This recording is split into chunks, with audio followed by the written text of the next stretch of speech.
할렐루야. 오늘도 수요 기도에 참여한 여러분 환영합니다.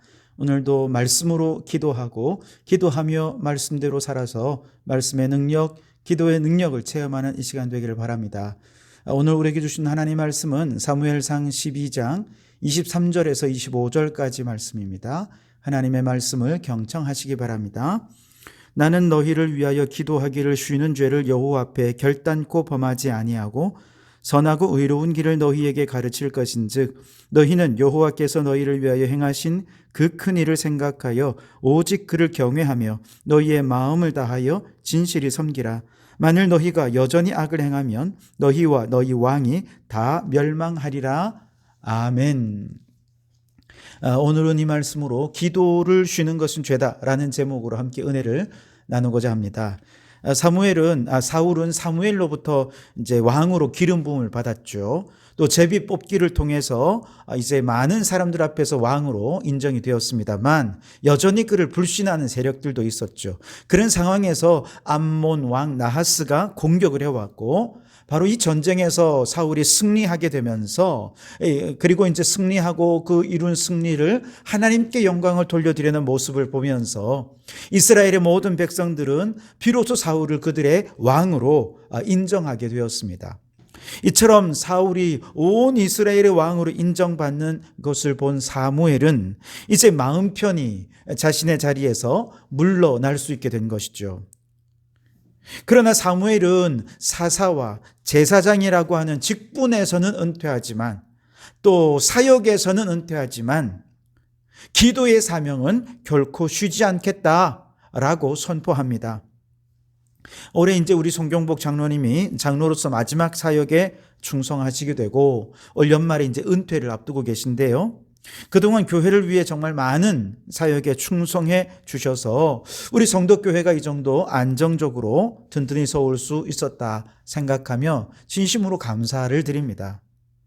그러나 직분과 사역에서는 은퇴하시지만 하나님께서 맡겨주신 사명에는 결코 은퇴가 없다는 것을 잊지 말아야 합니다.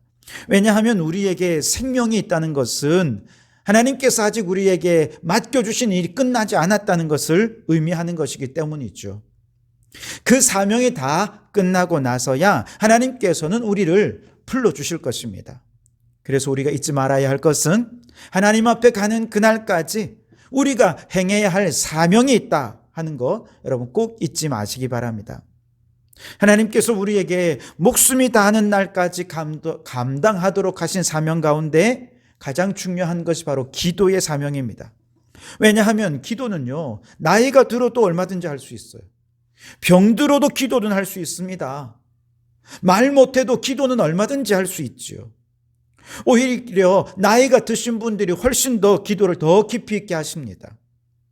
병들어야 오히려 더 진실된 기도를 하지 않습니까? 말 못하는 상황이 될 때 우리는 더 침묵 속에서 깊은 내면의 영적인 기도를 하나님과 나눌 수 있게 되는 것이지요. 자, 그런 면에서 기도는 우리의 사명이다 말할 수 있습니다. 23절을 다시 보시면 나는 너희를 위하여 기도하기를 쉬는 죄를 여호와 앞에 결단코 범하지 아니하고 선하고 의로운 길을 너희에게 가르칠 것인즉 이라고 말씀하시죠. 바로 이렇게 이야기한 이유는 사무엘도 자신의 직분에서는 은퇴하지만 사역에서는 은퇴하지만 기도는 내가 사명감을 가지고 실천하겠다라고 선포한 것입니다. 이 나라는 비록 왕이 다스리는 나라이지만 영적으로 나라를 다스리며 하나님의 뜻을 이루는 것은 기도의 사람이 행하는 사명이라고 말하고 있는 것이지요. 지난주일 요한계시록의 말씀을 여러분 다시 한번 상기해 보십시오. 하나님께서는 하늘의 순교자들과 지상의 구원받은 성도들에게 그리스도와 함께 1000년 동안 왕노릇하게 하셨다 그렇게 말씀하셨죠. 다시 말해서 오늘날 예수 믿고 구원받은 모든 성도들에게는 온 세상을 하나님의 뜻대로 다스리고 통치할 영적 권세, 왕노릇할 권세, 영적인 권세가 주어졌다는 얘기입니다. 그리고 이러한 영적 권세는 우리가 어떻게 활용할 수 있느냐? 말씀과 기도로 활용할 수 있어요. 그런데 말씀대로 순종하는 것은 사실 늙고 병들고 기운이 없으면 순종이 어렵죠. 그러나 늙고 병들고 기운 없어도 왕의 권세를 마지막까지 사용할 수 있는 강력한 방법이 있는데 그게 바로 기도라는 것입니다. 우리가 예수 이름으로 두세 사람이 모이면 그곳에 주님이 함께 해주시겠다 약속해 주셨습니다. 성도들이 예수 이름으로 간구하며 땅에서 매면 하늘에서 매이고 땅에서 풀면 하늘에서도 풀릴 것이라 약속해 주셨습니다. 기도의 권세와 능력은 얼마나 대단한지요. 기도하면 맺힌 것 다 풀어집니다. 묶인 것 다 풀어집니다. 여러분 역사를 보십시오. 이 역사를 이끌어가는 것은요, 겉으로 보면 왕이나 권력자들이지요. 그래서 사람들은 바벨론의 역사, 아수르의 역사, 로마의 거대 제국의 역사들을 왕의 이름과 함께 기억합니다만, 그러나 여러분 그 위대하고 거대한 역사 다 어떻게 되었습니까? 다 땅에 묻혔죠. 박물관에 저장된 지 오래입니다. 그러나 그 옛날 메소포타미아에서 누구도 알아주지 않는 아브라함, 그 한 사람을 통해 하나님은 구원의 역사를 시작하셨고 예수 그리스도의 십자가와 죽음과 부활로 악한 사단 마귀를 결박하시고 무저갱에 던져 넣으시면서 하나님의 구원의 역사, 하나님의 나라의 역사를 지금도 계속해 진행해 오십니다. 그 하나님의 구원의 역사는요, 지금도 예수 이름이 전파되는 곳마다 하나님의 나라가 세워지고 예수 이름으로 기도하는 곳마다 죽은 영혼이 살아나고 부흥의 역사, 구원의 역사가 일어나고 있는 것이죠. 지금만 그런 것이 아니라 미래 주님 재림하시는 그날까지 계속해서 진행되고 주님 재림하시는 그날에 완성될 역사가 바로 하나님의 구원의 역사인 것이죠.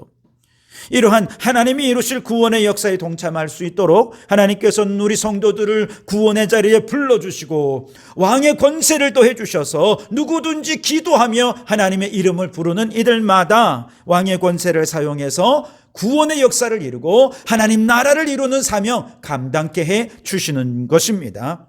하나님의 구원의 역사를 위해 하나님께서는 오늘 우리 성도교회를 이곳에 세워주셨고 영혼 구원과 피조물의 구원을 위해 이와 같은 구원의 사명, 하나님 나라의 사명을 감당하게 해주셨습니다. 그렇다면 이 사명을 위해 지금 우리가 해야 될 일은 무엇입니까? 기도하는 일이라는 것입니다. 성도들이 기도를 사명으로 여기고 일어나 복음을 전하며 하나님 나라를 위해 헌신할 때 하나님께서 바로 그곳에 생명구원의 역사와 부흥의 역사를 허락해 주시는 줄 믿습니다. 그런데요, 그냥 기도해서 되는 일이 아닙니다. 지금은요, 모든 기도의 힘을 막 끌어모아야 할 때입니다. 왜냐하면 에베소서 6장에 보면 오늘날 사탄 마귀는요, 통치자들과 권세들과 어둠의 세상 주관자들과 악의 영들을 총동원해서 지금 영적 전쟁을 벌이고 있어요. 우리가 상대해야 할 대상은 모든 권력과 조직과 힘을 총동원해서 하나님을 대적하고 있는데 우리는 그저 각계 전투를 하고 있다면 이 전쟁에서 이길 수 있겠습니까? 불가능한 거죠. 악한 영들이 이처럼 물밀듯이 밀려오면서 가용할 수 있는 모든 자산을 총동원해서 하나님 나라를 무너뜨리기 위해 공격해오고 있다면 우리가 가용할 수 있는 모든 영적 군사들을 다 끌어모으고 영적인 힘을 함께 모아야 이 싸움에 승리할 수 있는 것이죠. 그러니 여러분 교회에 나와서 기도할 수 있는 분들은 함께 합심하여 기도할 수 있길 바랍니다. 연로하시거나 병들었거나 너무 바빠서 도저히 교회에 나올 수 없는 상황이라면 여러분 집에서 기도하십시오. 병들었으면 누워 침상에서도 교회를 위해 기도해 주십시오.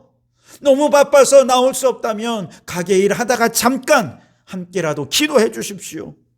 그렇게 우리 모든 성도들이 함께 기도의 힘을 모아 마귀와 싸울 때 하나님 반드시 우리에게 승리 주실 줄 믿습니다. 이처럼 온 성도들의 간절한 기도의 힘이 모아지고 그 기도의 힘과 기운을 받아 힘있는 젊은 성도들이 일어나 복음을 전하는 사명에 충성한다면 모든 것이 합력하여 영혼 구원, 피조물 구원의 놀라운 부흥의 역사로 열매 맺게 되어질 줄 믿습니다. 그러므로 여러분, 기도는 왕적 권세를 사용해서 하나님 나라를 이루는 위대한 사명이라는 거 잊지 마시기 바랍니다. 하나님 앞에 그날까지 얼마든지 행할 수 있는 하나님께서 주신 사명인 것이죠. 그러니 여러분, 직분을 받았든지 혹은 은퇴를 했든지 구체적인 사역에서 헌신하든지 상관없이 내 목숨이 끊어지는 그날까지 기도의 사명 잘 감당해서 영혼을 구원하고 피조물들을 구원해서 하나님 나라가 이 땅에 이루어지는 부흥의 그날을 함께 볼 수 있게 되기를 주님의 이름으로 축원합니다. 자, 이처럼 기도를 죽기까지 감당해야 할 사명으로 여기는 사람들에게 기도를 쉬는 것은 당연히 죄가 되는 것이죠. 그래서 사무엘은 너희를 위하여 기도하기를 쉬는 죄를 여호와 앞에 결단코 범하지 아니하겠다라고 선언한 것이죠. 말씀드린 대로 기도는 사명이기에 기도를 쉬는 것은 사명을 포기하는 것과 마찬가지입니다. 오늘 나의 기도로 죽은 영혼 살아날 수 있습니다. 오늘 나의 기도로 단식하는 피조물 창조 질서를 회복할 수 있습니다. 그런데 만일 우리가 기도하지 않는다면 그 영혼이 죽는 건 나 때문입니다. 피조세계가 단식하는 거 나 때문이라는 것이죠. 우리가 일반적으로 죄라고 하면 사람을 죽이든지 도둑질을 하든지 이런 악한 일을 행하든지 할 때 이걸 죄라고 하고 이런 일을 행할 때 우리는 죄책감을 가지죠. 그러나 기도하지 않는 것에 대해 죄라고 생각하는 사람 그렇게 많지 않습니다. 기도는 필요에 따라 하면 좋고 안 해도 괜찮고 기도하면 좋지만 안 해도 그만이다 생각하는 사람들이 훨씬 더 많습니다. 그래서 기도하지 않는 것에 대해 죄책감을 느끼는 사람 그렇게 많지 않아요. 그러나 사무엘은 기도하지 않는 것이 하나님 앞에 죄를 범하는 것이고 기도하지 않는다면 죄책감에 휩싸여서 어쩔 수 없을 것이라는 것입니다. 물론 기도가 사명이기 때문에 기도를 쉬면서 사명을 포기하는 것, 이거는 당연히 죄책감을 느껴야 하는 것이지만 여기서 끝나는 것이 아닙니다. 기도를 쉬는 것이 죄라고 하는 의미 속에는 좀 더 다른 차원의 영적인 의미가 담겨져 있는데요. 왜 기도를 안 하는 게 죄냐? 기도를 안 하는 것은 하나님의 도움을 구하지 않는 것이고 그 말은 곧 이제 내 힘과 내 능력으로 얼마든지 살아낼 수 있다는 마음이 있는 것이, 이런 교만한 마음이 있기 때문에 이걸 죄라고 할 수 있는 것이죠. 기도하지 않는 죄는 교만의 죄요, 내가 하나님처럼 되고자 하는 죄라고 할 수 있습니다. 이스라엘 백성들의 이 역사, 특별히 사사시대의 역사를 보면 이스라엘 백성들이 좀 살만하고 편안해지면 하나님 앞에 기도 안 했습니다. 오히려 눈에 보이지 않는 하나님보다는 눈에 보이는 바알이나 우상을 섬겼어요. 그러면 하나님께서는 그 주변 나라들을 이스라엘을 침략하게 해서 압제를 당하게 하셨습니다. 왜냐하면 이것이 그들이 우상숭배의 죄, 하나님을 떠난 죄 때문임을 깨닫고 하나님께로 돌이키게 하기 위해서였죠. 오늘 우리도 마찬가지입니다. 제가 준비하며 정확한 수치를 찾지 못했는데요, 언젠가 제가 들었던 한 통계에 따르면 그 나라의 GDP가 어느 일정 정도 이하일 때는 그 백성 사람들이 정말 열심히 신앙생활을 하고 기도도 뜨겁게 한다는 것입니다. 그러다가 경제가 활성이 되고 GDP가 2만 불, 3만 불, 국민소득이 향상이 되면 어느 정도 이상이 되면 신앙생활하는 인구가 급격히 줄어든다는 것이죠. 그래서 GDP와 신앙생활은 반비례한다는 것입니다. 우리나라가 딱 그 대표적인 사례가 아닙니까? 과거에 우리나라가 전쟁의 정말 참상 속에서 너무 가난하고 힘들 때 우리 어른들 얼마나 열심히 하나님께 부르짖어 기도했습니까? 그때는요, 잠깐 기도하고 끝나는 게 아니에요. 금요일마다 철야하며 기도했습니다. 기도원마다 기도의 사람들로 인산인해를 이루었습니다. 그러다가 이제 좀 나라가 좀 경제가 살아나고 또 사람들이 좀 살만해지게 되니 철야 기도가 점점 심야 기도로 바뀌게 되고 그냥 저녁 기도로 바뀌어집니다. 기도원에 사람들이 한산해지게 되었습니다. 사사시대 이스라엘이 그랬던 거죠. 하나님께서 복 주셔서 경제가 부요해지고 외부의 침입도 없이 평안하면 사람들이 기도를 안 해요. 하나님을 찾지 않습니다. 그러다가 주변 나라들이 침략하고 압제를 당하면 그제서야 하나님께 부르짖어 기도했죠. 그러면 하나님께서 사사를 보내 그들을 구원해 주십니다. 여러분, 왜 등이 따뜻하고 배부르고 평안하면 기도를 안 하는 걸까요? 하나님 없어도 모든 것이 형통하게 이루어지고 있다 생각하기 때문이죠. 하나님 없이도 내 힘과 내 능력으로 얼마든지 먹고 살 수 있고 내 지혜와 내 능력으로 얼마든지 행복할 수 있다 라고 교만되게 생각하기 때문이죠. 그러나 이러한 교만의 죄, 자신을 우상처럼 숭배하는 우리의 우상숭배의 죄는 하나님 앞에 가장 크고 위험한 죄가 된다는 것이죠.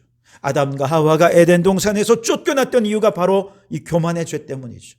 자신이 하나님처럼 되려고 했던 그 죄 때문에 온 인류에게 죄가 들어오게 된 것이지요.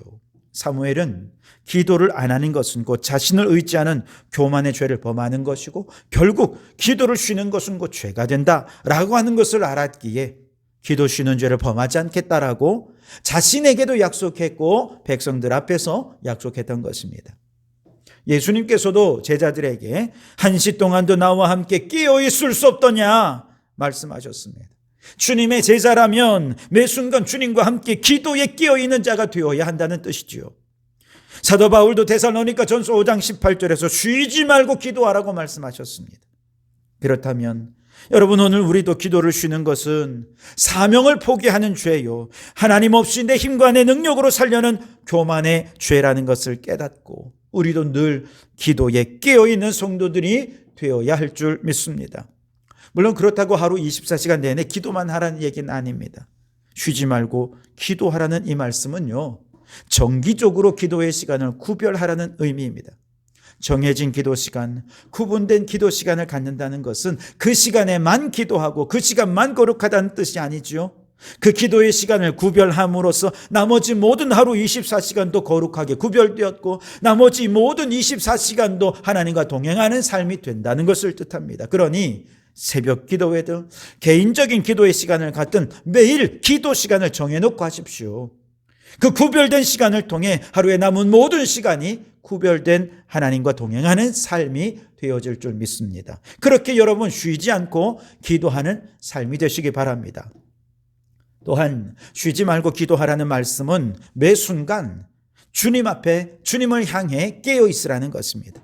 매 순간 주님을 의식하고 주님과 교제해야 합니다. 직장에서 업무를 수행할 때 매 순간 주님께 깨어 있어서 주님이 기뻐하시는 일들을 업무 가운데 할 수 있어야 됩니다. 아무도 보는 이 없을 때 우리 주님이 나를 바라보신다는 것을 의식할 수 있는 코람데오의 신앙을 가진 사람, 그들이 누구보다 열심히 일을 하는 사람들이죠. 요셉이 아무도 보는 사람이 없을 때 하나님 앞에 범죄하지 않기 위해 보디발의 아내의 유혹을 거절했던 것처럼 우리도 하나님을 매 순간 의식하고 주님께 깨어 있다면 그는 이미 쉬지 않고 기도하는 삶을 살고 있는 것이라 할 수 있을 것입니다. 여러분, 기도는 하늘의 문을 열고 영혼을 구원하고 피조물을 구원하는 사명을 이루는 열쇠라고 할 수 있습니다. 우리의 직분이나 사역에는 은퇴가 있지만 사명에는 은퇴가 없는 거예요. 나이가 들어도 병들어도 어떤 상황 속에서도 우리는 마귀와 싸울 수 있는 최고의 무기가 바로 기도인 것입니다. 그러니 여러분, 하나님 앞에 가는 그날까지 기도의 사명 마지막까지 잘 감당하는 성도들이 되실 수 있기를 바랍니다. 만일 기도를 쉬인다면 그것은 곧 사명을 포기하는 것이기에 죄가 됩니다. 내가 기도를 멈추어서 구원받아야 할 자가 구원받지 못할 수 있고요, 내가 기도하지 않아서 단식하는 피조물들이 고통 속에 신음하고 있는 거라고 생각한다면 우리는 기도를 쉬는 것에 엄청난 죄책감을 느껴야 하지 않겠습니까? 내가 기도를 쉬어서 교회가 부흥하지 않는 것이라면 이에 대해 무한한 책임감을 느낄 수 있어야 됩니다. 게다가 기도를 쉬는 것은 하나님이 아닌 내 힘으로 살려는 교만이기에 역시 죄가 되는 것이죠. 그러니 여러분, 기도를 쉬는 죄를 범하지 않기 위해 시간을 구별하십시오. 매 순간 주님께 깨어있는 신앙으로 살아가십시오. 여러분, 우리 온 성도들이 이렇게 기도의 힘을 모아서 가정에서나 직장에서나 교회에서나 어디에서든지 합심하는 마음으로 함께 기도를 할 때 하나님께서 우리 교회에 주신 사명, 영혼을 살리고 창조 질서를 보존하면서 그렇게 교회가 부흥되는 역사가 일어날 줄 믿습니다. 지금은 기도의 힘을 모아야 할 때입니다. 함께 기도에 힘써 주시기를 주님의 이름으로 축원합니다. 기도하겠습니다. 오 주님, 직분은 은퇴해도 사명은 은퇴가 없어야 하겠습니다. 기도는 영혼 구원, 피조물의 구원을 이루며 교회를 부흥시키는 사명입니다. 그러니 하나님 앞에서는 그날까지 기도의 사명을 포기하지 않고 우리에게 맡겨주신 구원의 사명 잘 감당케 해 주시옵소서. 오 주님, 기도를 쉬는 것이 죄임을 깨닫게 해 주십시오. 사명을 포기하는 죄요, 하나님 아닌 다른 것들을 의지하는 죄임을 깨닫고 기도를 쉬지 않게 해 주시옵소서. 이를 위해 구별된 기도의 시간을 갖게 하시고 매 순간 깨어 주님의 뜻을 구하며 주님 뜻대로 살아가는 저희들 되게 해 주시옵소서. 예수님 이름으로 기도하옵나이다. 아멘.